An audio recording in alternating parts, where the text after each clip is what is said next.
Hi welcome back to my channel Tanuja ఏంటి అంటే nominations వచ్చినప్పుడు పాయింట్స్ పెడుతుంది.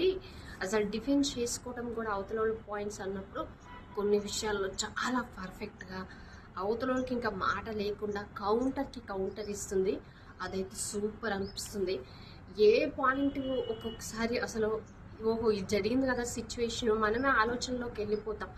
అంత స్పాంటేనియస్గా వాళ్ళు ఎవరైతే అటాక్ చేస్తారో వాళ్ళకి ఆపోజిట్గా కౌంటర్ చేసి ఒక్కొక్కసారి ఏదో చిన్న చిన్న మిస్టేక్స్ జరుగుతాయి, కానీ మోస్ట్ ఆఫ్ ది టైం అయితే తను 90% అయితే నామినేషన్స్లో పాయింట్స్ పెట్టడం కానీ, అవతల వాళ్ళు తన నామినేషన్ చేసినప్పుడు వాళ్ళకి ఆపోజిట్ కౌంటర్స్ ఇవ్వడం కానీ, దానికి సమాధానం చెప్పడం కానీ, అవే అయితే నాకు చాలా ఇష్టము.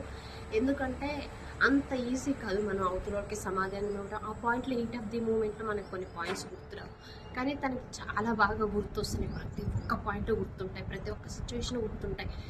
భలే అనిపిస్తుంది అబ్బా. ఆ విషయంలో అయితే తనూజ అయితే నాకు చాలా బాగా నచ్చుతుంది. నామినేషన్స్లో ఇచ్చేసరికి ఫైర్ ఇంకా తెలిసిందే కదా, టాప్లో ఉంది తనూజ అని తెలిసిన దగ్గర నుంచి అందరూ అటాక్ చేస్తూనే ఉన్నారు తనూజని. సో ఫస్ట్ నుంచి తను నామినేషన్స్లో ఉంది. ఇప్పుడు 13th వీక్ కదా, 13 వీక్ నుంచి తన నామినేషన్స్లో ఉంది. అందరూ చాలామంది తన మీద పాయింట్స్ పెడుతున్నారు, నామినేషన్ చేస్తున్నారు. బయట నుంచి వచ్చి వాళ్ళు హింట్లు ఇచ్చినప్పుడు తను టాప్లో ఉందని తెలిసినప్పటి నుంచి ఇంకా ఒకరికొకరు ఇంకా లాభం లేదురా అని తను నామినేషన్ చేస్తున్నారు. తను